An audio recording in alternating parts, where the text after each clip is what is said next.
श्रीगुरून् वैष्णवांश्च श्रीरूपं साग्रजातं सहगण रघुनाथान्वितं तं सजीवं साद्वैतं सावधूतं परिजनसहितं कृष्णचैतन्यदेवं श्रीराधाकृष्णपादं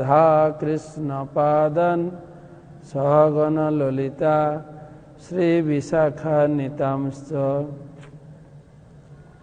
नमो विष्णुपादाय कृष्णपृष्ठाय भूतले श्रीमते भक्तिवेदान्त स्वामिनिति नामिने नमस्ते सारस्वते देवे गौरवाणी प्रचारिणे निर्विशेष शून्यवादी पाश्चात्यदेशतारिणे वंशा कल्पतरुभ्यश्च कृपा सिन्धुभैव च पतितानां पावनेभ्यो वैष्णवेभ्यो नमो नमः। जय श्री कृष्ण चैतन्य प्रभु नित्यानंद श्री अद्वैत गदाधर श्रीवासदि श्री गौर भक्तबिंद हरे कृष्णा कृष्ण कृष्ण हरे हरे हरे राम राम राम हरे हरे। ओम नमो भगवते वासुदेवाय। ओम नमो भगवते वासुदेवाय। ओम नमो भगवते वासुदेवाय। नारायणं नमस्कृत्यं नरं चैव नरोत्तमं देवीं सरस्वतीं व्यासं ततो जयमुदीरये।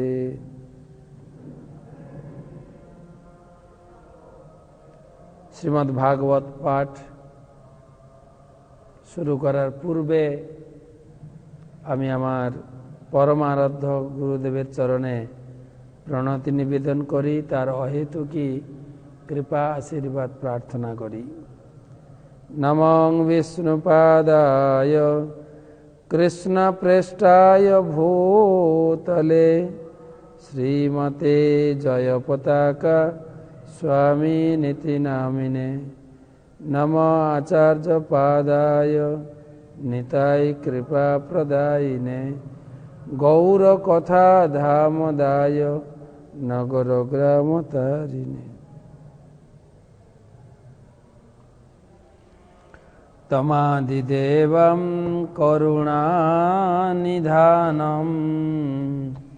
तमालवर्णं सुहितावतारम् अपार संसार समुद्र सेतुं भजामहे भागवत स्वरूपम। ग्रंथराज श्रीमद् भागवतम प्रथम स्कंध द्वादश अध्याय।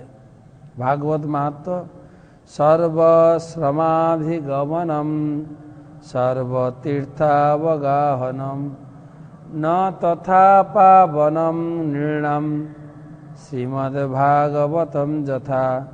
समस्त पुण्य आश्रम भ्रमण करे, समस्त तीर्थ पुण्य स्नान करेও যে पुण्य लाभ ना হয়, भागवत बहु पुण्य दान करे।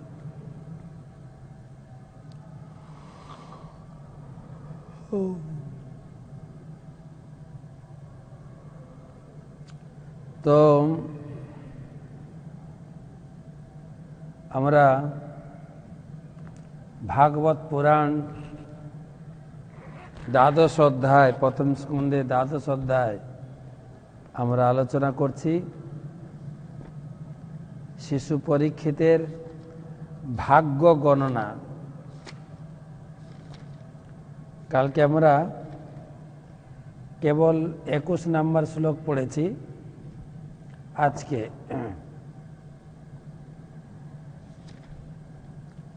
22 নম্বর শ্লোক থেকে। শিশুর ভাগ্য গণনা, এই শিশু ভবিষ্যতে মহান ব্যক্তিত্বে পরিণত হবে এবং এই শিশুর শরীরে সমস্ত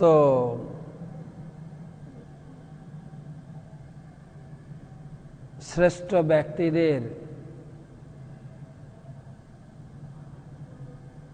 মহৎ গুণগুলি একসঙ্গে এই শিশু শরীরে প্রকাশিত হবে।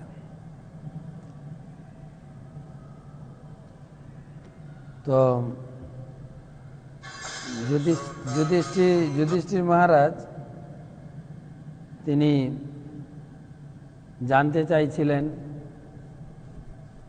যে এই শিশু কি ভবিষ্যতে আমাদের পূর্বজদের পদাঙ্ক অনুসরণ করবে এবং ভগবানের শ্রেষ্ঠ ভক্ত হবে কি না। সেই আলোচনা প্রসঙ্গে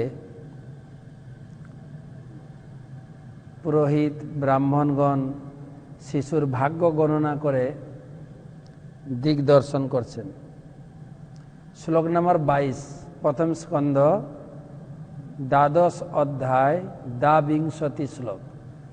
প্রথম স্কন্ধ 12 অধ্যায় 22 নম্বর শ্লোক। মৃগন্দ্রৈব বিক্রান্ত নিঃসেব্য হিমবানিব তিতুক্ষু বসুধেবাসৌ সহিষ্ণু পিতরাবিব।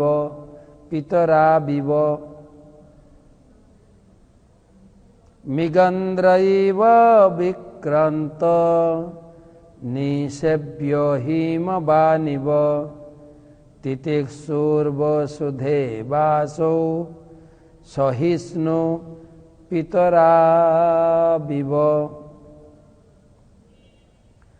এই শ্লোকের অনুবাদ এবং তাৎপর্য করেছেন কৃষ্ণকৃপা শ্রীমূর্তি শিল অভয় চরণারবিন্দ ভক্তি বেদান্ত স্বামী শিল প্রভুপাদ। এই শিশুটি সিংহের মতো বিক্রমশালী হবেন, হিমালয়ের মতো সুমহান আশ্রয় হবেন, ধরিত্রীর মতো ধৈর্যশালী হবেন এবং তার পিতামাতার মতোই সহনশীল হবেন। কতগুলো গুণাবলী। তো প্রভুপাদ বর্ণনা করছেন সিংহর মতো বিক্রমশালী। তো সিংহের তুলনা দেওয়া হয়েছে এই কারণে প্রভুপাদ লিখছেন, শত্রুর পশ্চাৎ ধাবনে যখন কেউ অত্যন্ত বিক্রমশালী হন তাকে সিংহের সঙ্গে তুলনা করা হয়।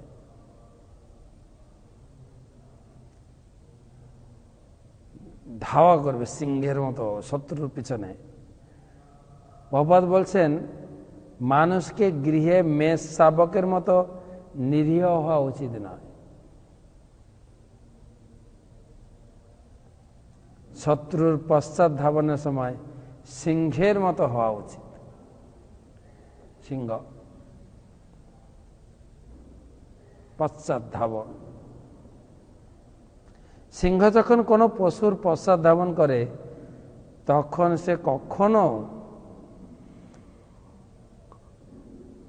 অকৃতকার্য হয় না। তা আমাদের রাষ্ট্রপ্রধানদের কখনো শত্রুর পশ্চাৎ ধাবনে অকৃতকার্য হওয়া উচিত না। রাষ্ট্রপ্রধানে এরকম হওয়া উচিত, শত্রু থেকে দেশকে রক্ষা করা, শত্রু থেকে প্রজাকে রক্ষা করা উচিত। এবারে হিমালয়ের মতো সুমহান আশ্রয়।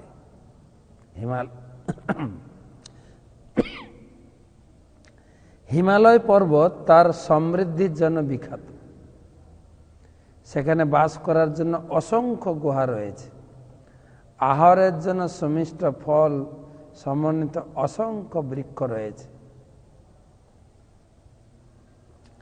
এবং পানের জন্য সুমিষ্ট জল সমন্বিত ঝর্ণা রয়েছে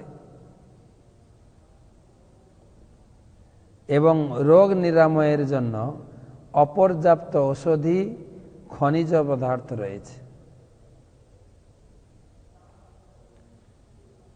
এই পাহাড় পর্বতের সম্পদ আমাদের যেখানে যেখানে পাহাড় পর্বত আছে, দার্জিলিং, গ্যাংটক, আমরা সেসব স্থানে ভ্রমণের জন্য পরিকল্পনা করি।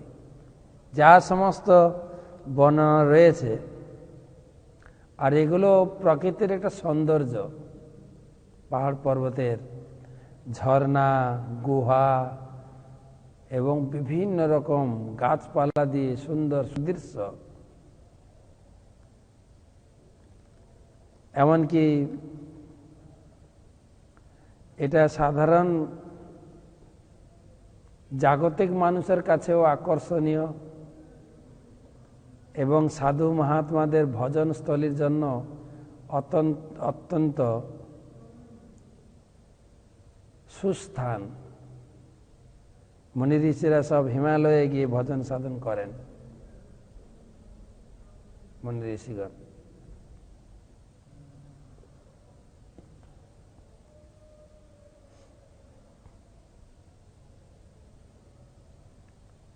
তো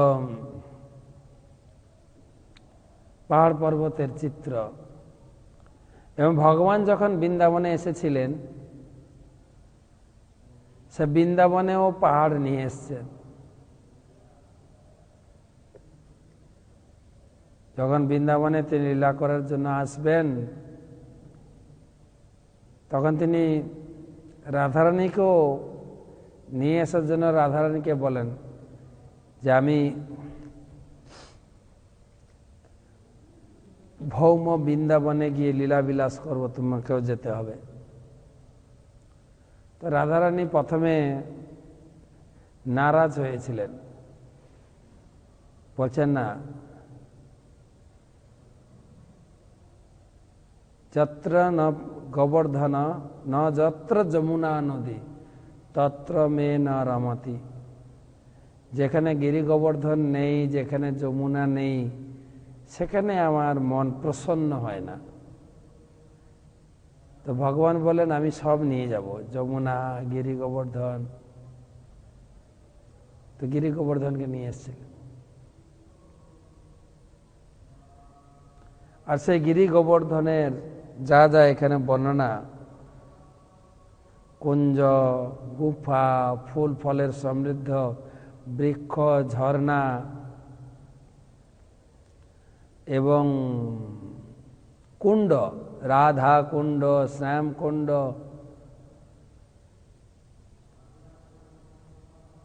কুসুম সরোবর, মানসী গঙ্গা, অনেক কুণ্ড, গোবিন্দ কুণ্ড আদি অনেক কুণ্ড আদি রয়েছে।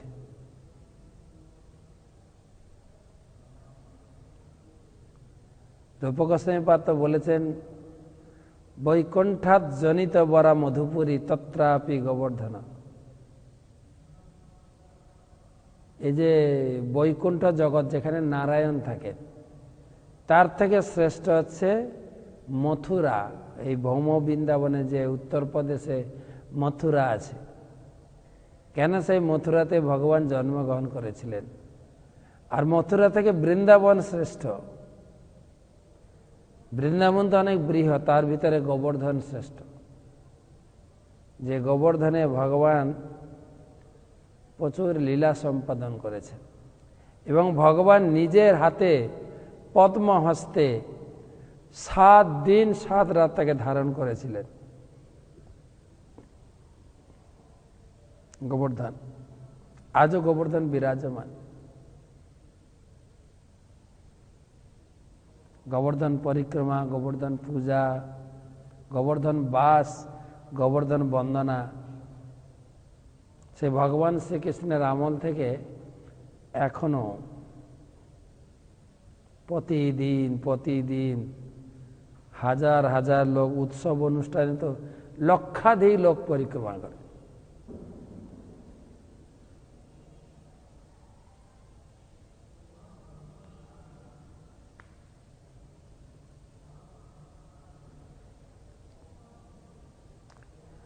তো সেই এমনকি ভগবান কৃষ্ণকে সন্তুষ্ট করার জন্য ব্রহ্মাও ওখানে পর্বত হয়ে আছেন বৃন্দাবনে, বর্ষনা ধামে ব্রহ্মা পর্বত হয়েছেন।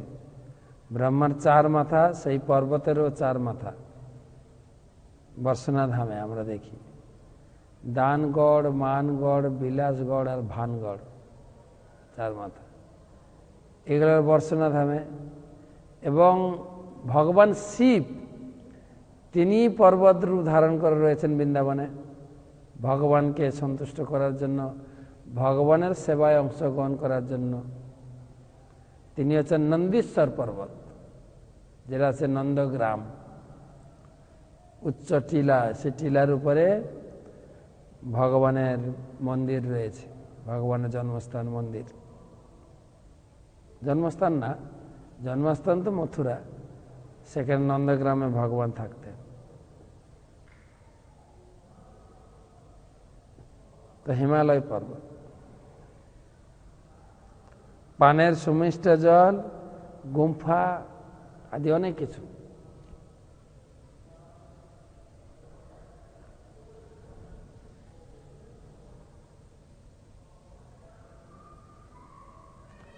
গোবর্ধন যখন এই জগতে আবির্ভূত হন, তার লীলা বিলাস, তিনি আবির্ভূত হয়েছেন শালমলী দ্বীপে হিমালয়ের পুত্র রূপে, পাহাড়েরও পুত্র হয় গোবর্ধন।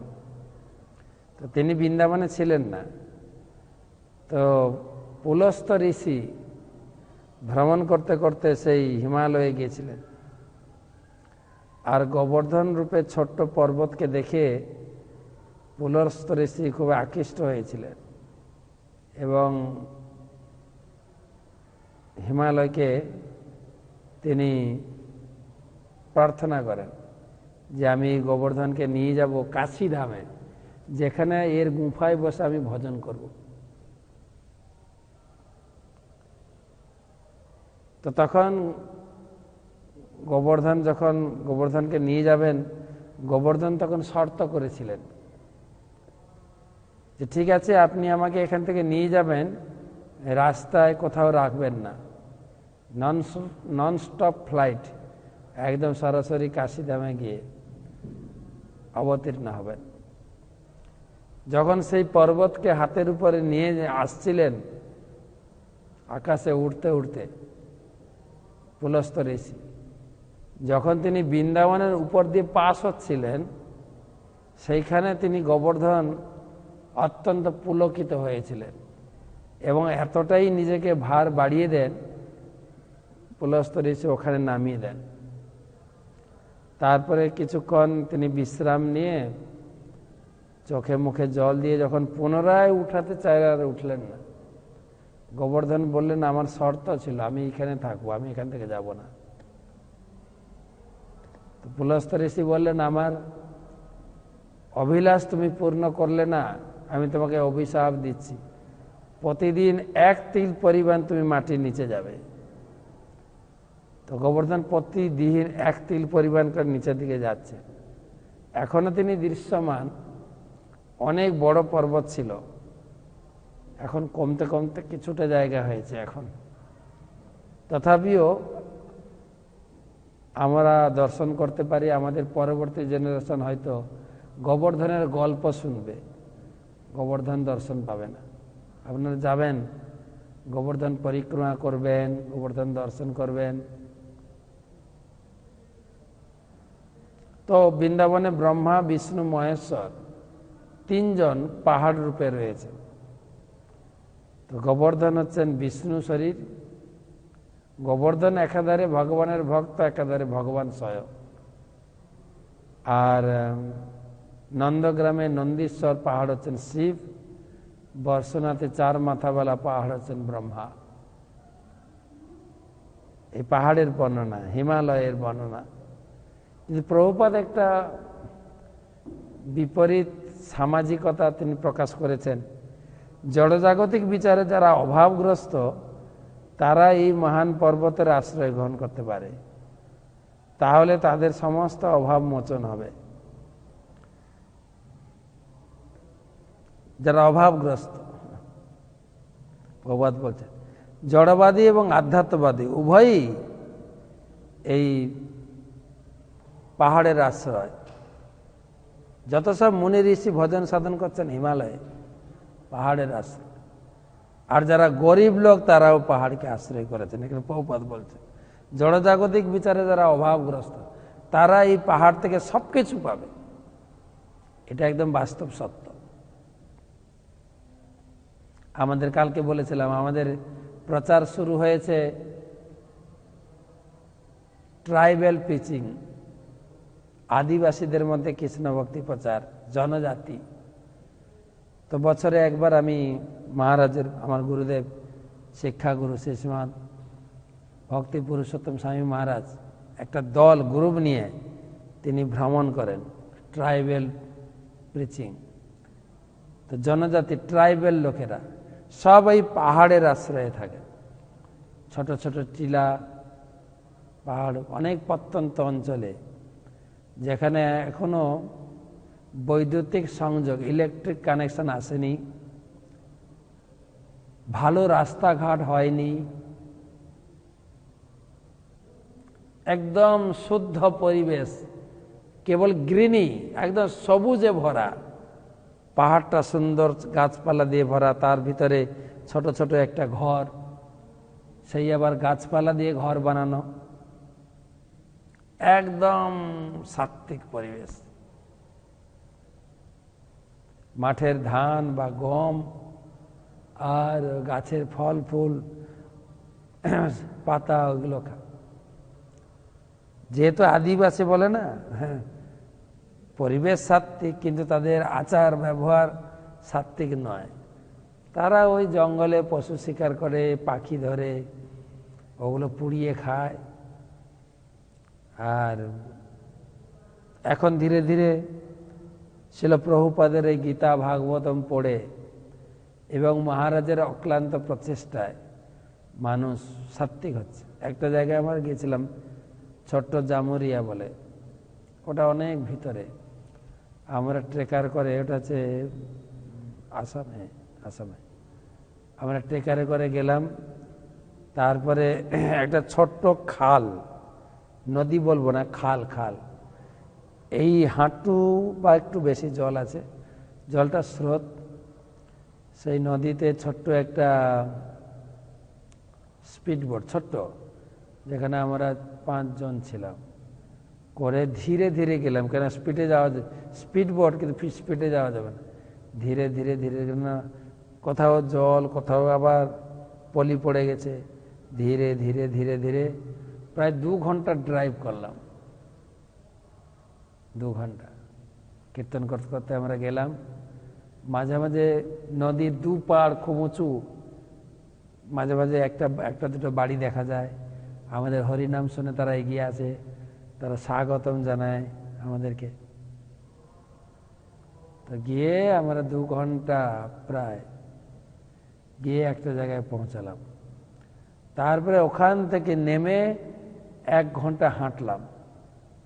তারপরে একটা টিলাতে গিয়ে কিছু বাড়ি দেখতে পেলাম। এই শহর থেকে অনেক ভিতরে, কোনো যোগাযোগ নেই যাওয়ার, কোনো রাস্তা নেই, কোনো কানেকশন নেই। তো একটা যে ওই ছোট জামুরিয়া, সেখানে বাড়ি ছিল 65টা বাড়ি। তো ধীরে ধীরে ধীরে ধীরে তারা সব খ্রিস্টান হয়ে গেছে। তো আমরা বছর 3 ওখানে প্রচার করছি। প্রথম বছর মহারাজ প্রায় প্রতিটি বাড়িতে ভ্রমণ করেছে, ছিল ভক্তি পুরুষোত্তম স্বামী মহারাজ। আর খুব পরিশ্রম, একটা টিলাতে উঠতে হবে, সেখানে 2-3টা বাড়ি সঙ্গে দেখা করে আবার নেমে আরেকটা টিলাতে উঠতে হবে, প্রচুর প্রচুর। আর হাঁটা, কখনো কখনো মহারাজকে আমরা দোলনাতে করে নিয়ে যাই যখন হাঁটতে পারেন না। আর কোনো উপায় নেই, না গাড়ি ঘোড়া কিছু, একমাত্র হাঁটা পথ। তো প্রথম বছর মহারাজ পদার্পণ করলেন, প্রায় প্রত্যেকটি বাড়িতে, কোনো বাড়িতে গীতা দিয়েছেন, কোনো বাড়িতে হরিনামের কার্ড দিয়েছেন, ক্যালেন্ডার দিয়েছেন, ফটো দিয়েছেন। তারপরে একজন ভক্তকে ওখানে রেখে দিয়ে এলেন যে তুমি বাড়ি বাড়ি হরিনাম শেখাবে। দ্বিতীয় বছর যখন গেছি, হাফ বাড়ি ভক্ত হয়ে গেছে, প্রায় 33টা নয় 34টা বাড়ি ভক্ত। তো এখন 65টা বাড়ির ভিতরে 2টো বাড়ি একদম কট্টর খ্রিস্টান, বাকি সব হরিনাম করছে। মহারাজ ওখানে একটা ছোট্ট উপাসনালয়, মন্দির ঠিক না, উপাসনালয় করেছেন, 2-3টা ঘর করেছেন। ওখানে সন্ধ্যাতে সমস্ত পাড়ার লোক এসে কোনো হরিনাম করে, সন্ধ্যা আরতি করে, দামোদর আরতি করলো, খুব সুন্দর সাত্বিক। খেতে বসলে ওই বড় বড় কি বলা যায়, সেগুন গাছের পাতা, কোথাও বা কলা পাতা পাওয়া যায়, কলা পাতা একদম অর্গানিক সব কিছু, ক্ষেতের ধান, সবজি, আর তেল মশলা তো নেই, মাঝে মাঝে আমরা নিয়ে যাই সঙ্গে করে। তো তারপরে সব অর্গানিক। গ্লাস হচ্ছে বাঁশের গ্লাস, বাঁশ গাছ না, মানে জাস্ট কেটে দিল, একটা গ্লাস হয়ে গেল, বাঁশের গ্লাস। তারপরে ভালো ভালো ওদের যে জাতীয় খাবার বলতে পারে, অনেক আইটেম, সুন্দর সুন্দর চালের, এই চালের যে সেন্ট, চালের যে স্বাদ, চালকে ধুয়ে দুধ আর নারকেল কুড়ে মিশিয়ে বাঁশের পাইপের ভিতরে ঢুকিয়ে দিয়ে মুখটা বন্ধ করে দিয়ে ওটাকে পুড়ায়, তার ভিতরে চালটা সিদ্ধ হয়ে যায়। ওইটা সুন্দর আইটেম। অনেক কিছু আমি বলছি, তাদের জীবনযাত্রা প্রণালী অত্যন্ত, আর দেখতে কি সুন্দর, পাহাড় জঙ্গলে থাকে তো, টুকটুকে ফর্সা। তো তাদের যা ভক্তি, শ্রদ্ধা, ঘন্টার পর ঘন্টা হরিকথা শুনে, কীর্তন করে, আর প্রসাদ পরিবেশন, প্রসাদ খাওয়া, এটা এই আমাদের কয়েক বছরের ভিতরে আমরা কয়েকটা জায়গায় বেশ ভালো প্রচারে সাফল্য লাভ করেছি। মনে পড়ে গেল যে যারা জাগতিক বিচারে অভাবগ্রস্ত,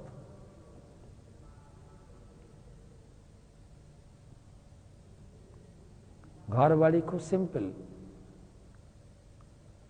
ঘরের কোনো তালা নেই, কারো ঘর লক করেন না, রাত্রে একটু একসঙ্গে ঘুমায়, আর খুব শীত প্রধান ঠান্ডা জায়গা, বাঁশের ঘর, মাচা করে তার উপরে ঘুমায়, ঘরের ভিতরে সব কিছু, ঘরের ভিতরে ওরা থাকে, কিচেন, হ্যাঁ কি বলে, ভেড়া, ছাগল, মুরগি, হাঁস, সব তারার নিচে থাকে, এর উপরে ধীরে ধীরে ওগুলো চেঞ্জ করা হচ্ছে। খুব সরল জীবন, ঘর সব খোলা, সকালে ভোরে বেরিয়ে গেলে সবাই মাঠে কাজ করতে, জঙ্গলে কাঠ কুড়াতে, জঙ্গলে মধু সংগ্রহ করতে, আর রাত্রে এসে খাওয়া দাওয়া করে ঘুমায়, ব্যাস, ঘরে কিছু নেই। তো খুব সরল জীবন। তো মহারাজ কখনো কখনো প্রতি ডিসেম্বরে কিছু কিছু যারা ভ্রমণ করতে চায় নিয়ে যায় ঘোরান, এবং আমাদের অনেক ডোনার এক একটা গ্রামের দায়িত্ব গ্রহণ করেন। সেই গ্রামে আমরা পানীয় জলের ব্যবস্থা করছি, হ্যান্ডপাম্প না কিন্তু, বা ফিল্টার বা বিসলারি ওয়াটার না, যে পাহাড়ের থেকে ঝর্ণা নামছে, সেই ঝর্ণার জলকে ধরে ট্যাঙ্কিতে রিজার্ভ করে, সেখানে ট্যাপ লাগানো আছে, সেই জল খাচ্ছে। পানীয় জলের ব্যবস্থা, কোথাও কোচিং সেন্টার, টিউশন সেন্টার, কোথাও হোস্টেল, কোথাও স্কুল, ভক্তি বেদান্ত ন্যাশনাল স্কুল, এইভাবে করে করে ধীরে ধীরে আমরা খ্রিস্টানদের সঙ্গে পাল্লা দিচ্ছি এবং ধীরে ধীরে বহু লোক, এক একটা গ্রাম আছে কট্টর হিন্দুত্ববাদী, ওরা খ্রিস্টানকে ঢুকতে দেয় না, এক একটা গ্রাম আছে। তারা আমাদেরকে খুব ভালোভাবে রিসিভ করেছে, আমরা যেতে তারা খুব উল্লসিত। হিন্দু ধর্মকে আমরা বাঁচিয়ে রাখতে চাই। দেখা যায় এই পাহাড়ের কথা এলো বলে বললাম। তো প্রভুপাদ বলছেন জড়বাদী, একটাতে অভাবগ্রস্ত লোকেরা পাহাড়ে বাস করে, আরেকটা হয় ধনী লোকেরা বেড়াতে যায়, পাহাড় দেখতে যায়, দার্জিলিং গ্যাংটক বেড়াতে যাচ্ছে। আর আধ্যাত্মবাদীরা পাহাড়কে আশ্রয় করে ভগবানের ভজন করছে, এটা দেখা যায়। তো এই শিশু হিমালয়ের মতো সবাইকে আশ্রয় দেবেন, সুমহান আশ্রয়। এই শিশুও সেরকম হবেন। আমরা দেখব তিনি কলিকেও আশ্রয় দেবেন, 16 অধ্যায় গিয়ে পাব। তিনি জানতেন এই কলিযুগে মানুষকে অত্যন্ত হয়রানি করবে, পাপাগ্রস্ত করবে, তাও আশ্রয় দিয়েছে। পাহাড় সবাইকে আশ্রয় দেয়, সেই জন্য হিমালয়ের মতো সুমহান আর ধরিত্রীর মতো ধৈর্যশীল, তাও ব্যাখ্যা করেছেন যে পৃথিবীর অধিবাসীরা নানা রকম উৎপাত সৃষ্টি করে। আধুনিক যুগে মানুষের পৃথিবী পৃষ্ঠে আণবিক অস্ত্রের বিস্ফোরণ করতে শুরু করেছে, কিন্তু তা সত্ত্বে পৃথিবী মানুষের সমস্ত উৎপাত সহ্য করছে। ঠিক যেমন জননী শিশু সন্তানের সমস্ত উৎপাত সহ্য করে, সমস্ত দুষ্টুমি সহ্য করে, এই ধরিত্রী দেবী সব উৎপাত সহ্য করছে। কত ফুটো করা আছে, স্যালো মেশিন, কত বোরিং, কয়লা খুঁড়ে বের করানো আছে, একদম প্রকৃতিকে পৃথিবীকে কিভাবে তছনছ করা হচ্ছে, সব সহ্য করছে। অন্য জায়গায় বর্ণনা আছে পৃথিবী বলে না পাপের থেকে কি ভারী, পৃথিবী থেকে কি ভারী, আমাদের অনুপ জেলাটার গান আছে না, পাপ ভূমি সে ভারী হ্যায়। পাপী মানুষের যখন অত্যাচার বেড়ে যায়, পৃথিবী তখন সহ্য করতে পারে না। বিশেষ করে গো হত্যা পাপ, গো হত্যার এক ফোঁটা রক্ত যখন ভূমিতে পড়ে, এই পৃথিবী দেবী সহ্য করতে পারেন না। সেই জন্য বলছেন ধরিত্রী পৃথিবীর মতো ধৈর্যশীল, তাই তিনি গোহত্যা বন্ধ করেছিলেন। আর পিতামাতার মতো সহনশীল, কতটা সহনশীল ছিলেন। অভিমন্যুর মাতা উত্তরা, যখন কুরুক্ষেত্রের যুদ্ধ শেষ হলো, ব্যাসদেব গিয়েছিলেন কুরুক্ষেত্রের মাঠে ভ্রমণ করতে, দেখতে, আর সে হাহাকার চিৎকার চলছে, কান্নাতে পুরো কুরুক্ষেত্রের মাঠ, যে যার মহিলারা যে যার স্বামীকে আঁকড়ে ধরে কাঁদছে,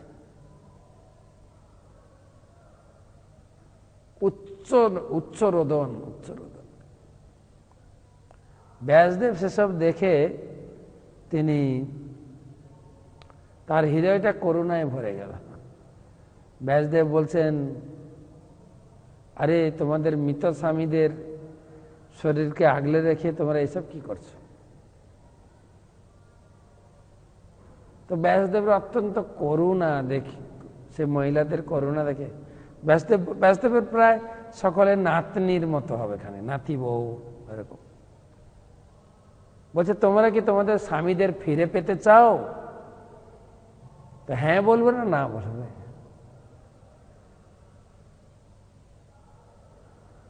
তখন ব্যাসদেব বললেন, ঠিক আছে, একটা নির্দিষ্ট সময়ে এই সময় তোমরা তোমাদের স্বামীদের সঙ্গে বিহার করতে পারো। সবাইকে বাঁচিয়ে দিয়েছিলেন। যে যার স্বামীকে পেয়ে খুবই সন্তুষ্ট।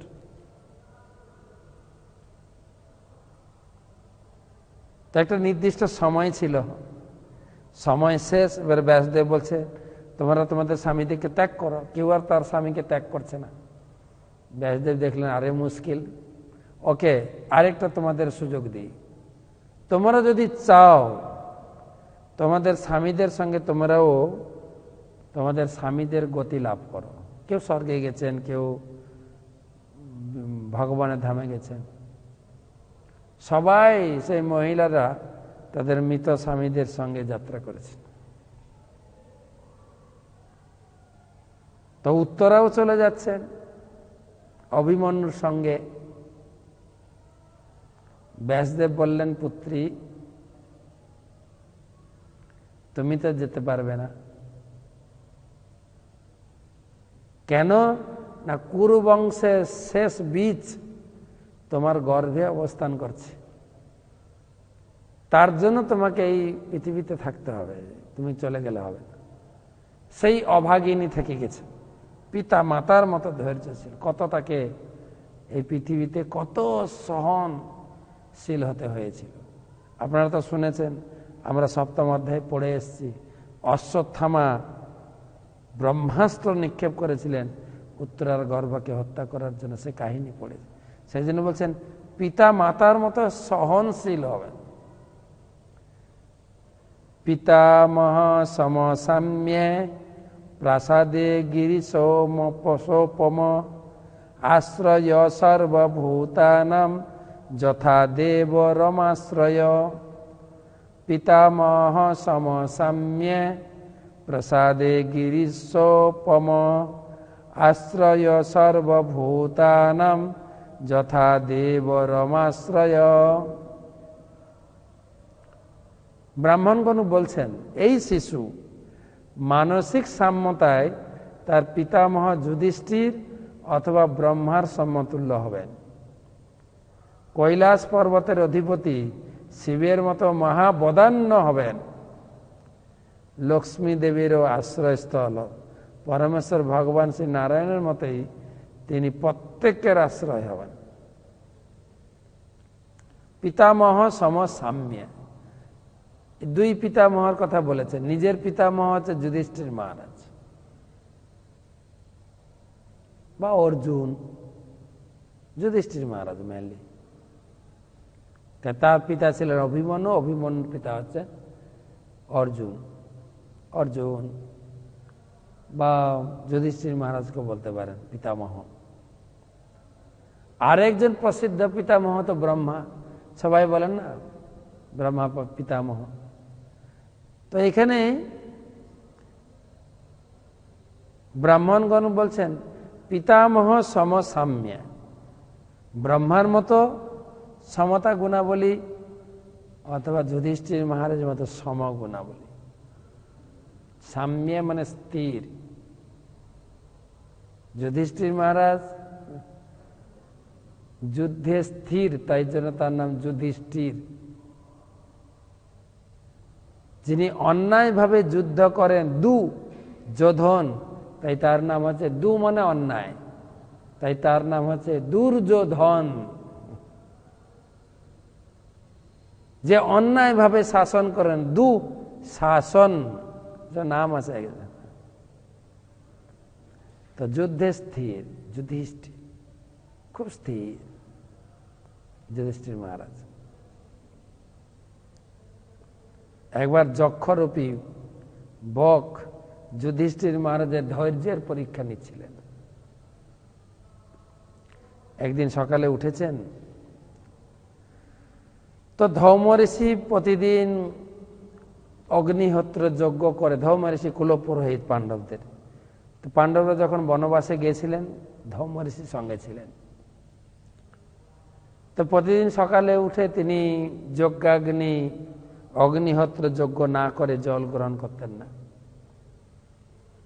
তো যজ্ঞাদি সব ব্যবস্থা হচ্ছে, হঠাৎ একটা হরিণ ঘুরতে ঘুরতে ঘুরতে ঘুরতে কাছে এসে ওই মানে ওনার তো বনবাসে ছিলেন, জঙ্গলে ছিলেন।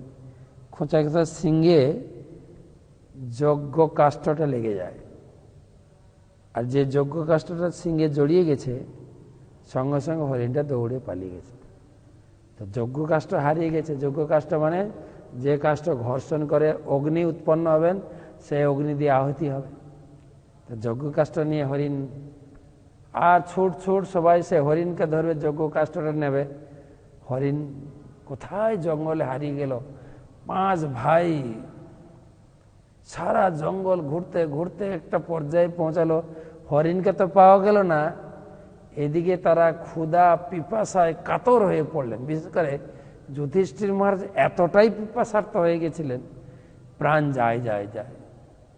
সব ভাইরা ছুটে এলেন সে জঙ্গলের মাঝখানে, যেখান থেকেও জল সংগ্রহ করে যুধিষ্ঠির মহারাজকে শান্ত করতে হবে, পিপাসা নেবার মানে পিপাসা থেকে মুক্ত করতে হবে। তখন অর্জুন সেই জঙ্গলের ভিতরে একটা গাছে উঠলেন, উপরে উঠে তাকিয়ে দেখলেন কোথায় জল আছে। তো দেখলেন জঙ্গলের একটা প্রান্তে কিছু জলচর পক্ষী, যেরকম বক, মাছরাঙা, জলচর পক্ষী বলে, উড়াউড়ি করছেন। তখন অর্জুন নির্ণয় করলেন ওইখানে নিশ্চয় পুষ্করিণী আছে। তাই জলের সন্ধানে অর্জুন চললেন।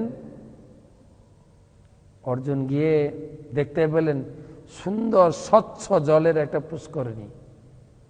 দেখে অর্জুনের মনে খুব উল্লসিত হয়েছে, আর আনন্দ ভরে জলে নেমে প্রথমে অঞ্জলিতে জল তুলেছেন। আগে খাবেন, জল পান করবেন, আর জল নিয়ে আসবেন যুধিষ্ঠির মহারাজের জন্য। অঞ্জলি ভরে জল তুলেছেন, হঠাৎ করে ঝাপট দিয়ে একটা পাখি এসেছেন, বক পাখি, এবং কর্কশ স্বরে বলছেন, অর্জুন, এই পুষ্করিণীর মালিক হচ্ছে আমি। তুমি যদি জল খেতে চাও আমার প্রশ্নের উত্তর দিতে হবে। তো অর্জুন হচ্ছে একজন ধনুর্ধারী, এটা পাখির কথার জবাব দেবে নাকি? বলছে, দেখো, তুমি যদি আমার কথার জবাব না দিয়ে জোর করে জল পানি গ্রহণ করতে চাও, জল পান করতে চাও, তোমার মৃত্যু হবে। আর পাখির কথা কে শুনে? যেই জল খেতে মৃত্যু হয়েছে। অর্জুন অনেকক্ষণ আসে না। যুধিষ্ঠির মহারাজ অত্যন্ত চিন্তিত হয়ে পড়ছেন। তো ভীমকে পাঠালেন, তুমি যাও দেখো। তো ভীমও ওই নিশানা ধরে সেই ধীরে ধীরে পুষ্করিণীর কাছে পৌঁছেছেন। দেখে অর্জুন মৃত। যাই হোক, পুষ্করিণী জল খেতে গেছেন, ভীমও জল খাবেন, তারপরে প্রাণকে ঠিক করে অর্জুনের ব্যাপারটা জানবেন, যুধিষ্ঠিরের জন্য জল নিয়ে আসবেন। যেই জল খেতে গেছে একই পক্ষী, ভীম, এই পুষ্করিণীর মালিক আমি। তো এখানকার জল পান করতে গেলে আমার কিছু প্রশ্নের উত্তর তোমাকে দিতে হবে, তারপর তুমি জল খেতে পারো।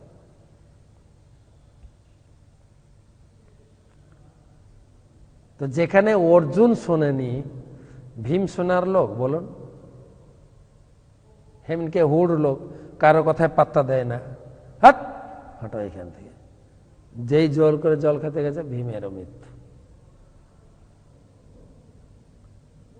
এবারে নকুল, সহদেব, যুধিষ্ঠির মহারাজ বিচলিত হয়ে যাচ্ছে, কেউ ফেরত আসছে না। নকুল, তুমি যাও।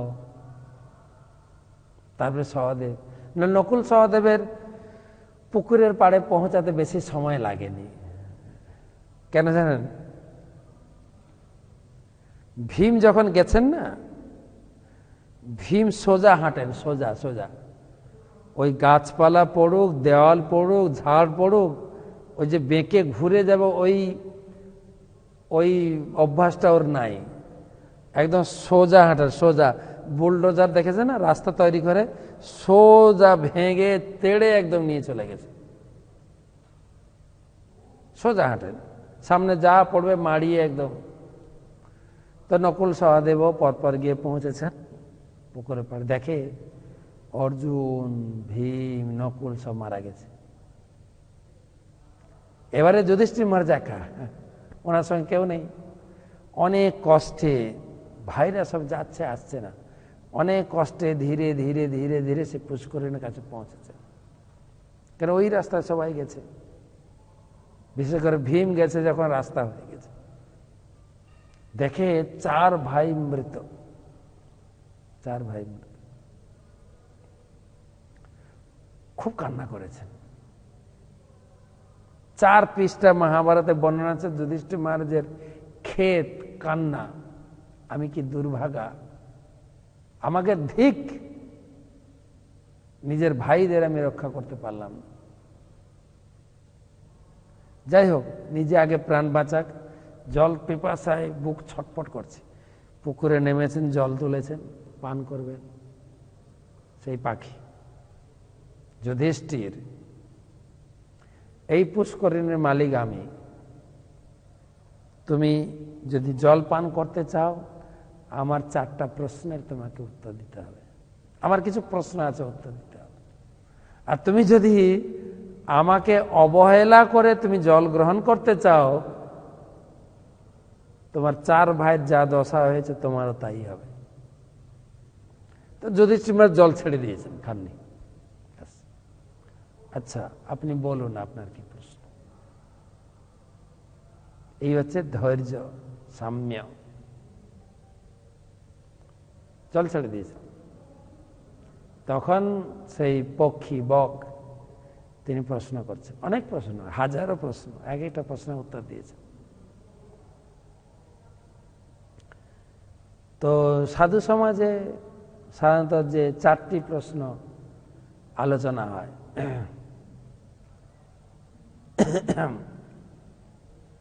সে 4টি প্রশ্ন নিয়ে সাধারণত সাধু সমাজের আলোচনা করেন। 4টি প্রশ্ন। কিম আশ্চর্যম কিবা বার্তা পথ বলি কারে, কোন জন সুখী হয় এই চরাচরে। হে যুধিষ্ঠির মহারাজ, এই জগতের আশ্চর্যটা কি? যুধিষ্ঠির মহারাজ উত্তর দিচ্ছিলেন। আপনি আমি হয়তো উত্তর দেব এই বৈজ্ঞানিকের যত সৃষ্টি, electronic, WhatsApp, Facebook, Google Meet, Zoom, সত্যিকার আশ্চর্য। যুধিষ্ঠির মহারাজ অন্য উত্তর দিয়েছে, অহনি অহনি ভূতানি গচ্ছন্ত ইহ জমালয়ম শেষা স্থাবর ইচ্ছন্তি কিম আশ্চর্যম অতঃ পরম।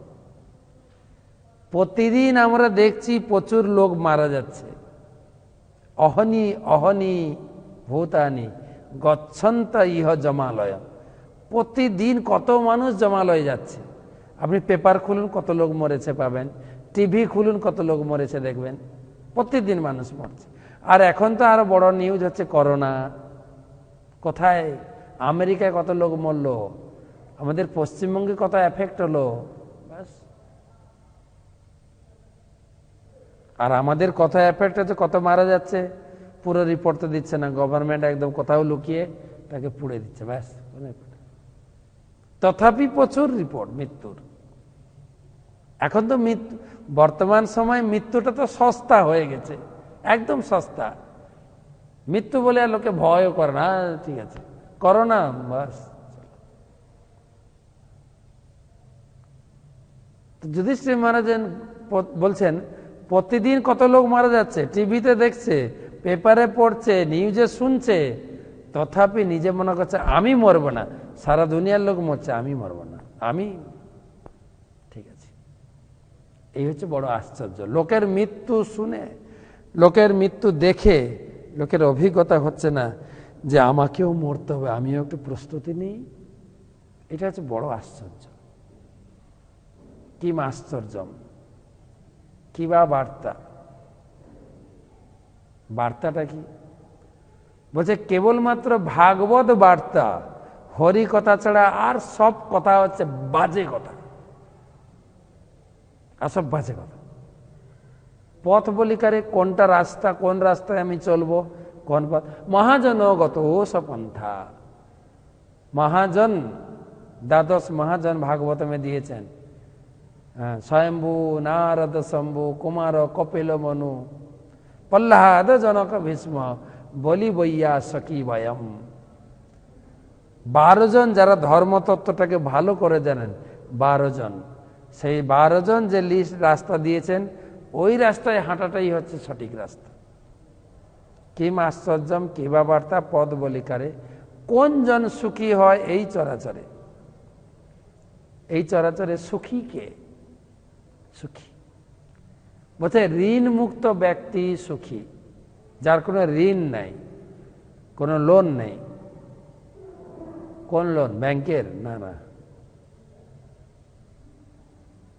যুধিষ্ঠির মহারাজ বলছেন এই জগতে জন্মগ্রহণ করলে মানুষ 3 জনের কাছে ঋণী। এক হচ্ছে পিতৃঋণ বা পিতামাতার ঋণ, পিতামাতার ঋণ একটা ঋণ। দেবঋণ, দেবতারা যে আলো বাতাস দিচ্ছেন। আর হচ্ছে ঋষি ঋণ, ঋষি মুনিরা এই যেরকম ব্যাসদেব এই ভাগবতম লিখেছেন, আমরা পড়ছি। ঋষি মুনিরা আমাদের ভগবত ভক্তির মার্গ প্রদর্শন করে অনেক শাস্ত্র লিখেছেন, অনেক অক্লান্ত পরিশ্রম করে। তো সেই শাস্ত্রগ্রন্থ পড়ে তাদের ঋণ শোধ করতে হবে, দেবতার উদ্দেশ্যে যজ্ঞ করে ঋণ শোধ করতে হবে, এবং পিতামাতার উদ্দেশ্যে পিতামাতা মারা গেলে শ্রাদ্ধ, তর্পণ, পিণ্ডদান আদি ক্রিয়া করে ঋণ শোধ করতে হবে। তাই জীবনে কত ঋণ বলছেন, মায়ের বুকের স্তনে 1 ফোঁটা স্তনের ঋণ মানুষ শোধ করতে পারে না, আর তো 3 ঋণ বাদ। সেজন্য ভাগবতম পুরাণ বললেন, দেবর্ষি ভূতাপ্ত নির্ণাম পিতৃণাম ন কিঙ্কর নয়ন মিনি চরাজন সর্বাত্মনাংশ শরণম শরণম গত মুকুন্দ পরিহিত কর্ত। কিন্তু কেউ যদি গোবিন্দ শরণাগত হয়, গোবিন্দের চরণে আশ্রয় গ্রহণ করে, তার আর কোনো ঋণ থাকে না, সমস্ত ঋণ থেকে মুকুব। ওই জন হচ্ছে সুখী জন, ঋণ মুক্ত ব্যক্তি, যিনি গোবিন্দের চরণে আশ্রয় গ্রহণ করে। আর এইটা শুনে সেই পক্ষে খুব সন্তুষ্ট হয়েছে, বলছে তুমি জল খেতে পারো। তো আমি খুব সন্তুষ্ট হয়েছি, তবে তোমার উপরে এতটা সন্তুষ্ট আমি, তোমার 4 ভাই মারা গেছে এখানে, আমি তোমাকে জানতে চাই, তোমার এই 4 ভাইয়ের ভিতরে আমি 2 ভাইকে বাঁচিয়ে দেব, কোন 2 ভাইকে তুমি চাও বলো? তখন না, একজনকে বাঁচিয়ে দেবো, আমি একজনকে বাঁচাবো, তুমি কাকে চাও? এই 4 জনের ভিতরে একজনকে আমি বাঁচাবো। তখন যুধিষ্ঠির মহারাজ হাত জোড় করে বললেন, অনেক চিন্তা করে, নকুল আর সহদেবের ভিতরে একজনকে বাঁচিয়ে দিন।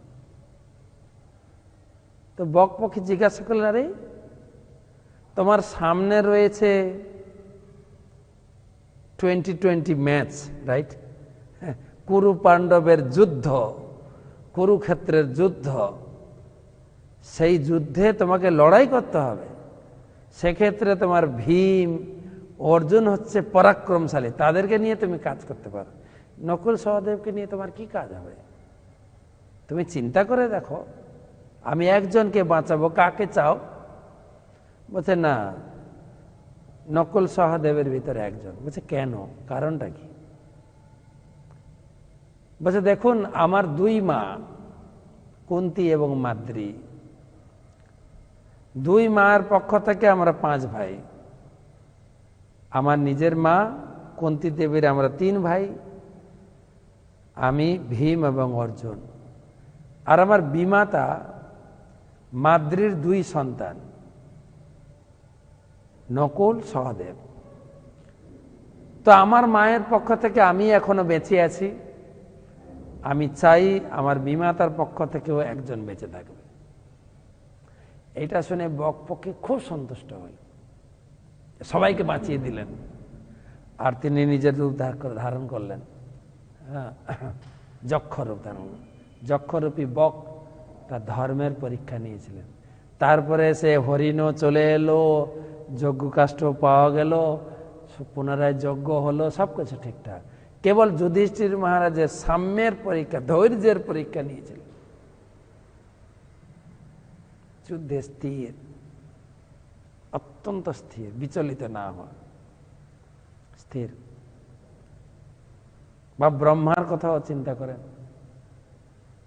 আমাদের ছিল ভক্তি সিদ্ধান্ত সরস্বতী ঠাকুর একটা গল্প নিয়েছেন যে একবার অসুর আর দেবতা লড়াই করছেন, কে বড়? দেবতারা বলে আমরা বড়, অসুরা বলে আমরা বড়, কে বড়? তা চলুন আমরা হাইকোর্টে গিয়ে বিচার আপিল করি। তো সবাই মিলে গেছেন ব্রহ্মার কাছে। একদম দুই দল ঢুকে, পিতামহ ব্রহ্মা, আমাদের বলতে হবে আমাদের কে বড়। দেবতারা বলে আমরা বড়, অসুরা বলে আমরা বড়।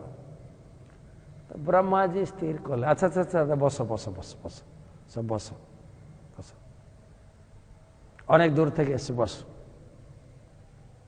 খাওয়া দাওয়া করো, খাওয়া। তো বিশাল একটা ভোজের আয়োজন করেছেন ব্রহ্মাজি। কি ভোজ ছিল হয়তো আমি বলতে পারবো না। আমরা এখানে ভাত, ডাল, সবজি, পুরি, হালুয়া, কাশ্মীরি ধোকা, কত কিছু খাই। জানি না ব্রহ্মলোকে কি কি ছিল।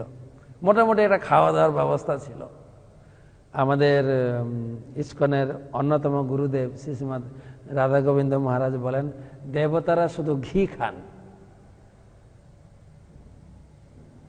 দেবানাম রসবর্ধন, রস কেবল গোরস, ঘি পান করেন না, যজ্ঞে ঘি দেওয়া হয়। তো ওখানে ঘি বিভিন্ন আইটেম হতে পারে। সুন্দর ভোজের ব্যবস্থা হয়েছে, ভোজের।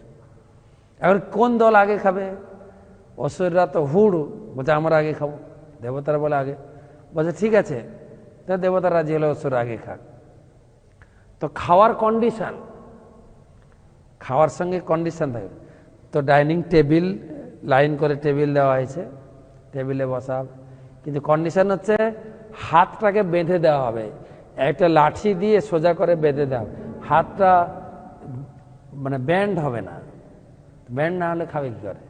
সেটা হাতটাকে বেঁধে দেওয়া আছে, দুই হাত বেঁধে দেওয়া আছে।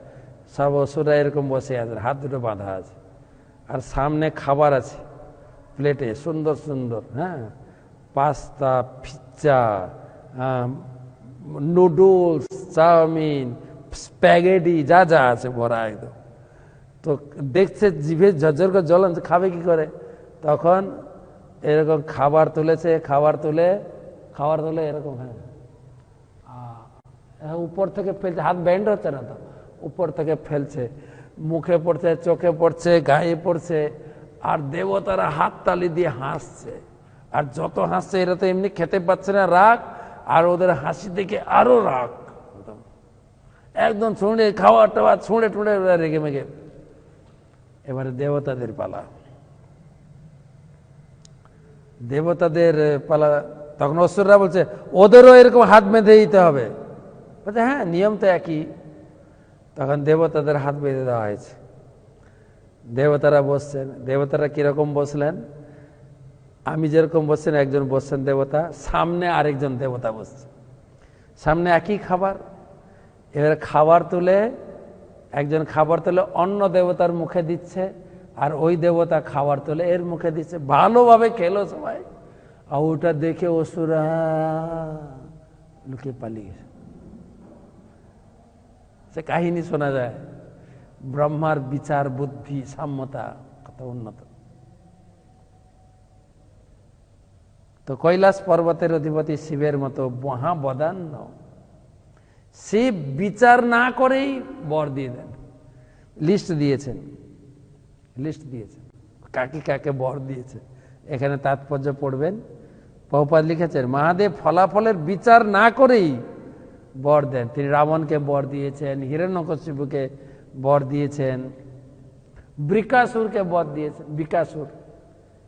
বৃকাসুর অসুর ছিল, ও গিয়ে জঙ্গলে তপস্যা করছে। ওং নমঃ শিবায়, ওং নমঃ শিবায়, ওং নমঃ শিবায়। শিব ঠাকুর এসে হাজির, একদম পার্বতীকে সঙ্গে নিয়ে আসছে। বলছে 30টা বৎসর কি বর চাই? তো শিবের সঙ্গে পার্বতীকে দেখে এত সুন্দর, জগৎ জননী এত সুন্দরী, কি মাথায় বুদ্ধি হলো যেমন একটা কায়দা করে আমি পার্বতীকে ভোগ করতে চাই। তখন বলছেন আমাকে এই বর দিন, আমি যার মাথায় হাত দেবো সে ভস্ম হয়ে যাবে। বলছে তথাস্তু, বিচার বিবেচনা না করেই তথাস্তু। আর যেই বর পেয়েছে তখন বলছেন, আচ্ছা তুমি যে আমাকে বর দিলে বরটা ঠিক কিনা আমি পরীক্ষা করব, তোমার মাথায় হাত দিই।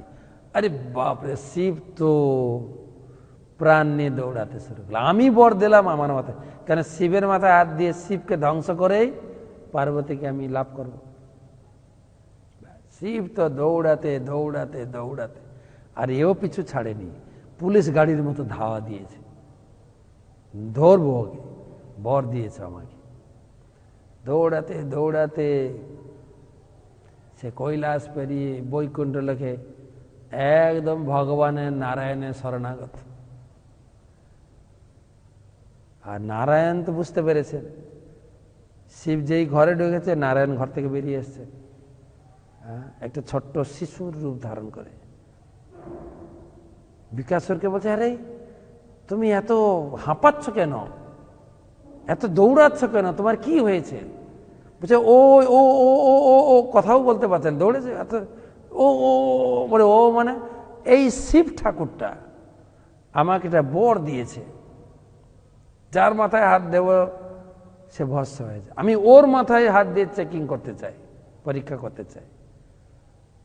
বলছে আরে শোনো শোনো শোনো, মাথাটা ঠান্ডা করো, ওই শিব ঠাকুর তো বলা না, কাকে যে কখন বলেও কথার ঠিক নেই, তুমিও একটু বোকা দেখছি, ওর পাল্লায় পড়েছ। হ্যাঁ ঠিক আছে, তুমি যদি পরীক্ষা করতে চাও বরটা ঠিক আছে কি না, আরে তোমার নিজের মাথা আছে তো, দেখতে পাচ্ছ না, তো দৌড়ানোর কি দরকার, নিজের মাথায় হাত দিয়ে চেক করো। এমন ভাবে মাথাটা গুলিয়ে দিয়েছেন ভগবান বিষ্ণু, মায়াময় বিষ্ণু, বলছে সত্যি তো তাই, আমার মাথায় আছে তো। আর যেই নিজের মাথায় হাত দিয়েছে ব্যাস শেষ। আর তখন শিব ঠাকুর এসে চরণা পড়ে প্রণাম করে, বলছে ভোলানাথ একটু বিচার বিবেচনা করে বট্টর দিন।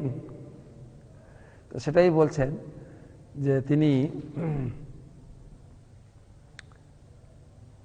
শিবের মতো মহাবদান হবে। কলিকে বর দিয়ে দিলেন, তুমি থাকো সোনার ভিতরে। সেদিন প্রশ্ন করলেন না, সোনায় কেন দিলে?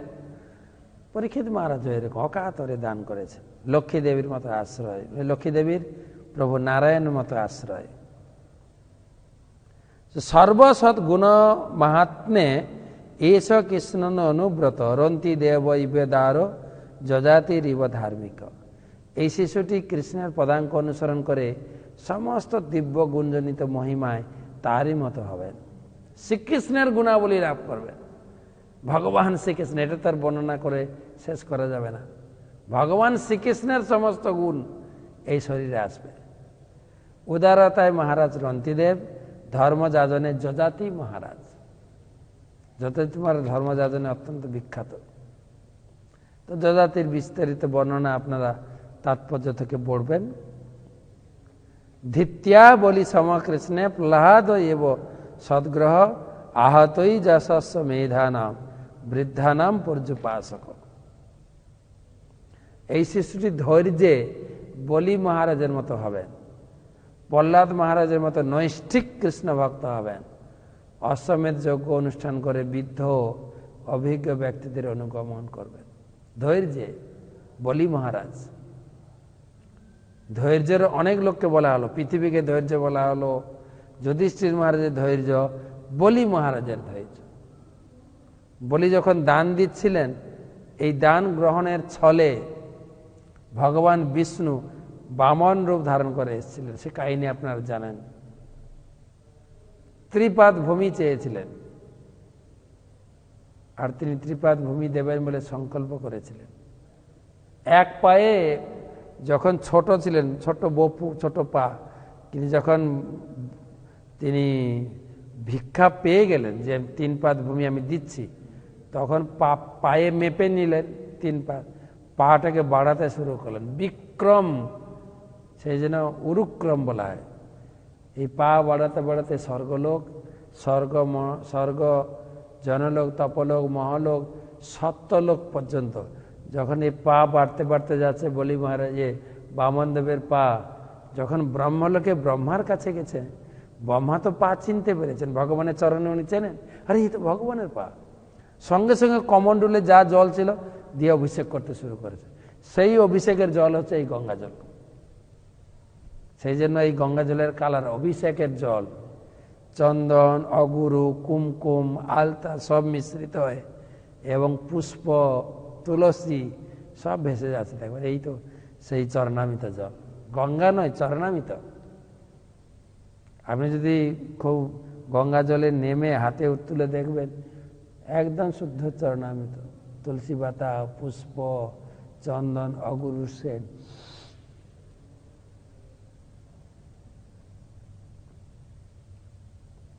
আর একটা পা পাতাল, হ্যাঁ, তল, অতল, বিতল, সুতল, রসাতল, মাতল, পাতাল। এবারে তিন পা বলেছেন তো, আরেকটা পা রাখবেন কোথায়? তখন বললাম, মহারাজ বললেন আমার শরীরটা এখন রয়েছে, আমার মস্তকে আপনি পা রাখুন। তো কোন কোন লোক বলি মহারাজের এই দানকে তারা আক্ষেপ করে। তারা বলে, চাণক্য পণ্ডিত বলেছে, অতি দর্পে হতলঙ্কা, অতি মানে চ কৌরবা, অতি দানে বলিবদ্ধ, সর্বম অতি গর্হিতম। আমি সে যখন 6-7 পড়তাম তখন এই শ্লোকগুলো মুখস্থ করেছিলাম। তারা বলতেন সবকিছু অতি ভালো না। অতি দর্পে হত লঙ্কা, রাবণ খুব অহংকার দর্প ছিল, লঙ্কাটা পুড়ে ছাই হয়ে গেল। অতি দর্পে হত লঙ্কা হত হয়ে গেল। অতি মানে চ কৌরব, কৌরবরা অত্যন্ত মানি ছিলেন, তার ফলে তারাও ধ্বংস হয়েছে। অতি দানে বলিবদ্ধ, দান করতে করতে এমন পর্যায়ে পৌঁছে গেছেন ভগবান তাকে বেঁধে ফেলেছে। সর্বম অতি গহরিতম, সবগুলো অতি ভালো না। তো যাই হোক, তো বলি মহারাজের মতো ধৈর্য, সত্য প্রতিজ্ঞ হবেন। প্রহ্লাদ মহারাজের মতো নৈষ্ঠিক কৃষ্ণ ভক্ত হবে। সে কাহিনী অনেকবার বলা হয়েছে প্রহ্লাদ মহারাজকে। তার নিজের বাবা বিরোধিতা ছিল, তার নিজের বাবা। আমরাও দেখি জগতে ভক্তি করতে গেলে বাবা বিরোধিতা করে, ভক্তি করতে গেলে মা বিরোধিতা করে, ভক্তি করতে গেলে স্ত্রী বিরোধিতা করে, ভক্তি করতে গেলে স্বামী বিরোধিতা করে। কিন্তু নৈষ্ঠিক থাকতাম, তোরা যে যা বলিস বাকি, আমি হরিনাম ছাড়ব না। হরিদাস ঠাকুর বলেছিলেন, খণ্ড খণ্ড হই যদি যাই দেহ প্রাণ, তবু না ছাড়িব আমি, তবু না বদনে আমি ছাড়িব হরিনাম। যদি আমাকে কেটে কেটে খণ্ড খণ্ড করে দাও, হরিনাম ছাড়ব না। নৈষ্ঠিক নিষ্ঠা থাকতে হবে। আর কি হবে? তিনি বহু অশ্বমেধ যজ্ঞ করবেন এই শিশু ভবিষ্যতে। আর তিনি বৃদ্ধদের এবং অভিজ্ঞ ব্যক্তিদের বহু সম্মান করবেন, অনুগমন করবেন, অনুসরণ করবেন। তো এই পর্যন্ত থাক, কালকে থেকে আমরা 26 থেকে পড়ব। তো একটা দুটো প্রশ্ন নেব। তো সবাইকে অশেষ ধন্যবাদ, আপনারা শ্রবণ করছেন ভাগবতম। তো আমার পড়ার সাথে সাথে আপনারা হাতে রাখবেন, তাহলে আমাদের নিয়মিত আমরা ধারাবাহিক পড়ে চলেছি। আর পড়াতে যদি আপনাদের কোনো প্রশ্ন জাগে, প্রশ্ন পাঠাবেন হোয়াটসঅ্যাপ নাম্বারে। পুনরায় আজকে দেখলাম নতুন অনেক লোক জয়েন করেছেন। আমার হোয়াটসঅ্যাপ নাম্বার +91 8016 737500, +91 8016 737500। এই নাম্বারে আপনার মেসেজ, কিছু জানতে চাইলে বা আপনার যদি পূজা নিবেদন করতে চান, আপনার ছেলে মেয়ের জন্মদিন, বাড়িতে কেউ মারা গেছে, পিতার উদ্দেশ্যে, মাতার উদ্দেশ্যে, যে কোনো উৎসবে আপনি পুজো দিতে চাইলেও মেসেজ পাঠাবেন। আচ্ছা, প্রশ্ন।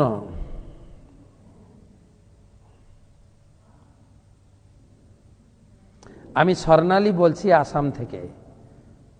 আমার একটা বিষয় খুব জানার ইচ্ছা। প্রভুপাদের প্রণাম মন্ত্র নমং বিষ্ণুপাদায় কৃষ্ণ পৃষ্ঠায় বদলে শ্রীমতে ভক্তি বেদান্ত স্বামীতে, একটু বুঝিয়ে বলবেন? নমং, আমি নমস্কার করি কাকে? বিষ্ণু পাদায়, বিষ্ণু এবং কৃষ্ণ পৃষ্ঠায়। বিষ্ণু পাদায় মানে যিনি ভগবান বিষ্ণুর চরণে আত্মসমর্পিত, কৃষ্ণ পৃষ্ঠায় মানে যিনি কৃষ্ণ কৃপাপ্রাপ্ত বা কৃষ্ণের ইচ্ছাকে যিনি ভূতলে অবতীর্ণ হয়ে জগতে কৃষ্ণ ভক্তি প্রচার করেছেন, কৃষ্ণ পৃষ্ঠায় ভূতলে। তিনি কে না শ্রীমৎ ভক্তি বেদান্ত স্বামী, তাকে আমি প্রণাম করি। তো গণেশ দা রানীগঞ্জ থেকে আমার প্রশ্ন হলো, ভগবত ভক্তির দ্বাদশ মহাজন সম্বন্ধে কৃপা করে বলবেন। মহাজন, এই জগতে মহাজন কাদেরকে বলা হয়? যাদের প্রচুর টাকা আছে, যারা টাকা ধার দেয় বা সুদ খাটায়, তাদেরকে মহাজন বলা হয়। ঠিক ভক্তি জীবনেও, এই ধর্মতেও 12 জন লোকের হৃদয়ে ধর্মটাকে রাখা হয়েছে। ধর্ম ধন 12 জন অধিকারে আছে। সেই 12 জন যদি কৃপা করে আপনাকে দেন, তখন আপনি পাবেন। এ কথা যমরাজ নিজে বলছেন। যখন ভাগবতমের 6ষ্ঠ স্কন্ধে যখন অজামিলকে, তিনি এত বড় পাপী ছিলেন, তার মৃত্যুর পরে যখন 3 জন এসেছিলেন তাকে দড়ি দিয়ে বেঁধে নিয়ে যাবেন, 3 জন, আর 4 জন বিষ্ণুদূত এসছেন। যেহেতু মৃত্যুর সময় নারায়ণ উচ্চারণ করেছেন, না রা ও ন, 4টা শব্দ, 4 জন বিষ্ণুদূত এসেছেন, আর পাপ করেছেন 3 ভাবে, তাই 3 জন যমদূত এসছেন। পাপ 3 ভাবে করি, এবার হচ্ছে পানি, বাঘ, পানি, বাঘ মানে কথার দ্বারা কাউকে বকা দিই, খারাপ ভাষা ইউজ করি, বাঘ। পানি, বাঘ, পানি, আর মন, মনের দ্বারা কারো খারাপ চিন্তা করি, আর হাতের দ্বারা সব চুরি করা, মারা, সব তো হাত দিয়ে করি না। তাই 3 জন যমদূত পাপের জন্য, আর যেহেতু নারায়ণ নাম উচ্চারণ করেছেন, তাই 4 জন বিষ্ণু। 4 জন বিষ্ণুদের দেশে সেই 3 জন যমদূতকে হারিয়েছেন। যমদূতরা রেগে মেগে তখন যমরাজের কাছে গিয়ে বলছেন, আরে আপনার উপরে আর কেউ আছে নাকি যে আমাদের কাছ থেকে অজামিলকে ছাড়িয়ে নিয়ে গেল? তখন যমরাজ লেকচার 6ষ্ঠ স্কন্ধ, খুব সুন্দর, যে ধর্মের তত্ত্ব অত্যন্ত নিগুড়। প্রচুর পাপ করেছে, কিন্তু কেউ যদি একবার হরিনাম করে, তার পুরো পাপের ফাইলটা সঙ্গে সঙ্গে অটো ডিলিট, কাউকে ডিলিট করতে হয় না, অটোমেটিক ডিলিট হয়ে যাবে। তখন বোঝাতে ধর্মতত্ত্ব বলছে। এই ধর্মতত্ত্ব সবাই জানে না, আমরা 12 জন জানি। যমরাজ বলছেন, কে কে? স্বয়ম্ভু মানে ব্রহ্মা, স্বয়ম্ভু নারদ, শম্ভু, স্বয়ম্ভু নারদ শম্ভু, কুমার চতুর্কুমার, কপিল, মনু মহারাজ, 6 জন হলো। প্রহ্লাদ, জনক, ভীষ্ম, বলি, বৈয়াসকি মানে হচ্ছে সুখদেব গোস্বামী, অয়ম আমি স্বয়ং মানে যমরাজ। টোটাল 12 জনের কাছে ধর্মতত্ত্ব আছে।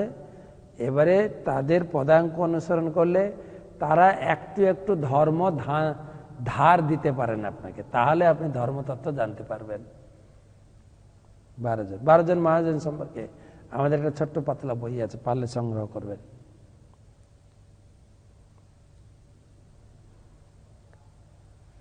সল্টলেক থেকে সূর্যকান্ত হালদার,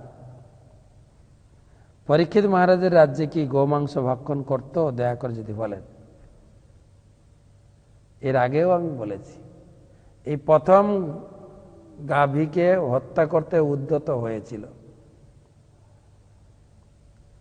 তাকেই কড়া শাস্তি দিতে চাইলেন, তখন সে আশ্রয় চাইলেন। আমরা 16 অধ্যায়ে গিয়ে পড়ব। তখন পরীক্ষিত মহারাজ 4টে আশ্রয় দিয়েছিলেন। প্রথম, যেখানে মাংস আহার, যেখানে জুয়া খেলা, যেখানে নেশা, আর যেখানে অবৈধ সঙ্গ, সেখানে গিয়ে তুমি থাকো। তো সেই কলি সারা পরীক্ষিত মহারাজের রাজ্য খুঁজে এই 4টা জায়গায় খুঁজে পেল না। সুতরাং মাংস খাওয়ার তো প্রশ্ন আসে না। তা তিনি থাকতে পারলেন না।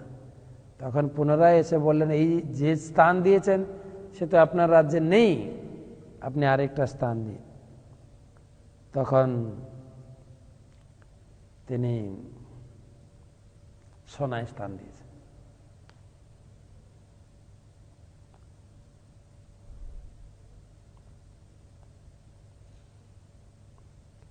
আগরতলা থেকে চন্দন ভগবান শ্রীকৃষ্ণের ত্রিভঙ্গ রূপে দাঁড়ানোর অর্থ কি জানালে কি তত্ত্ব? ত্রিভঙ্গ পোজ, ভগবান পোজ দিয়ে দাঁড়িয়ে আছেন একদম নিত্য ভঙ্গিতে, রাধারানীর সঙ্গে, কখনো বলরামের সঙ্গে। ত্রিভঙ্গ সুন্দর, এই ত্রিভঙ্গ ভঙ্গে তাকে দেখতে সুন্দর লাগে। আরেকটা বর্ণনা দিয়েছেন শাস্ত্রে, তুমি যদি সরল হও ভগবান সোজা, আর তুমি যতটাই ব্যান্ড হবে, যতটাই বাঁকা হবে ছল চাতুরিতে, ততটাই ভগবান বাঁকা। আমাদের এক বিগ্রহের নাম আছে, আমাদের আরাধ্য দেবতা একেচক্রধামে, বাঁকা রায়। কত বাঁক, তীরভঙ্গ না, অনেক বাঁক, বাঁকা রায়। তো ভগবানের সৌন্দর্য ত্রিভঙ্গ, মুরলীধারী ত্রিভঙ্গতে সৌন্দর্য লাগে।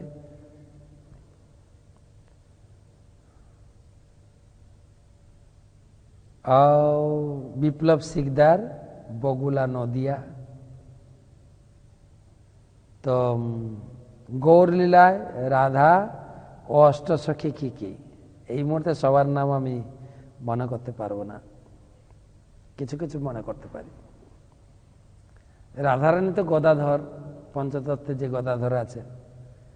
ললিতা এসেছেন স্বরূপ দামোদর রূপে, বিশাখা এসেছেন রামানন্দ রায়, তুঙ্গবিদ্যা,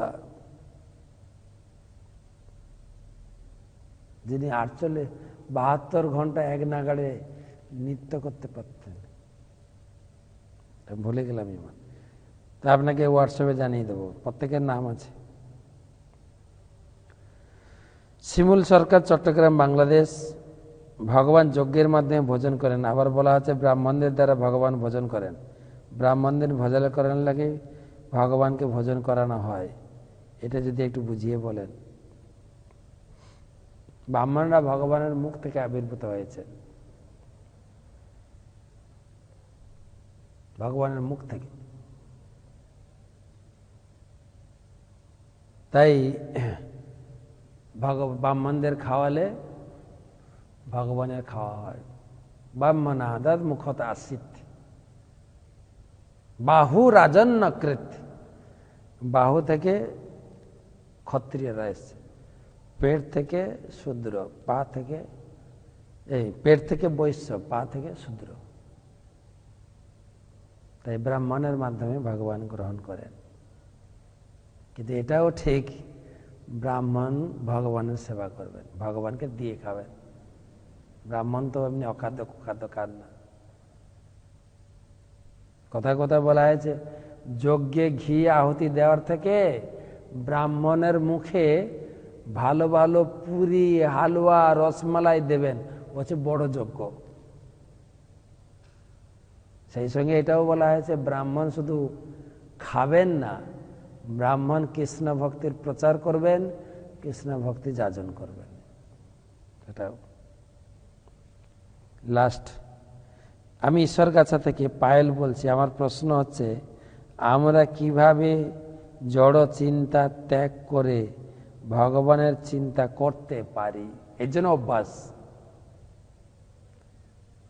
রূপগোস্বামীপাদ বলছেন, যেন তেন কেন উপায়েন মন কৃষ্ণ নিবেশ হয়। ভগবদ গীতায় ভগবান সিস্টেমেটিক শিখিয়েছেন, আমি হচ্ছে গাছের মধ্যে অস্বস্ত, আমি হচ্ছে আকাশের শব্দ, আমি গ্রহদের মধ্যে হচ্ছে আমি চন্দ্র, আমি হচ্ছে সূর্য, আমি হচ্ছি নদীর মধ্যে গঙ্গা, বলবানের বল, মাটির পবিত্র গন্ধ। তো এইগুলো চিন্তা করে প্রত্যেক বস্তুর সঙ্গে ভগবানকে চিন্তা করতে হবে। ঘুম থেকে উঠে প্রথম ভগবানকে প্রণাম, অভ্যাস। ভগবদ গীতায় ভগবান বলেছেন 8ম অধ্যায় 7 নম্বর শ্লোকে, তস্মাৎ সর্বেষু কালেষু মাম অনুস্মর যুদ্ধ চ মই অর্পিত মনোবুদ্ধি মামে বৈসত্য সংশয়। তুমি প্রতিটা কাজের সাথে সাথে আমাকে স্মরণ করবে। মাম অনুস্মর, আমাকে চিন্তা করে করে। তুমি পড়াশোনা করছো, আমার চিন্তা করো। যেমন আমরা বাড়িতে ছিলাম, প্রথম খাতা, নোট খাতা বাজার থেকে বাবা কিনে দিতেন, মা তাকে সুন্দর করে কভার করতেন, মলাট করে দিতেন। তারপরে প্রথম লিখতেন খাতার উপরে শ্রী শ্রী হরি, প্রত্যেক খাতাতে হরিকে নিবেদন করে। তারপরে আমরা শিখেছি ছোটবেলায়। তো প্রতিটা কাজে পড়তে বসবো কৃষ্ণকে স্মরণ করে, ঘর থেকে বেরিয়ে যাবো কৃষ্ণকে স্মরণ করে, খাবো, খেতে তো মন্ত্র রয়েছে, সেই সেই প্রসাদ অন্ন পাও আর রাধা কৃষ্ণ গুণ গাও। ভগবান কৃষ্ণের, রাধা কৃষ্ণের গুণকীর্তন করতে করতে খাবে। প্রতিটা কাজে কৃষ্ণ চিন্তা করতে করতে করতে করতে যখন ঘুমাতে যাব, সারাদিন আমি কতটা কৃষ্ণ চিন্তা করেছি, কখন কৃষ্ণ চিন্তা করতে পারিনি, কাকে আমি গালাগালি করেছি, কার সঙ্গে খারাপ ব্যবহার করেছি, সব হিসাব নিকাশ কষতে হয় রাত্রে। কালকে আর এই খারাপগুলো করব না। একটা গ্রামে হরিকথার আসর হচ্ছিল। তো সেই গ্রামে গিয়ে একজন প্রবীণ বৃদ্ধ ব্যক্তি সেই পাঠককে ইনভাইট করেছেন পরের গ্রামে। তো পরের দিন পাঠ হবে, আয়োজন সমস্ত রেডি। তো পাঠক যাচ্ছেন, গ্রামে ঢোকার আগে একটা শ্মশান আছে। রাত্রে শ্মশানের কথা শুনলে ভয় লাগবে না? না, ভয় লাগার কথা নাই, তো সবাই বাড়িতে আছেন তো, ঠিক আছে।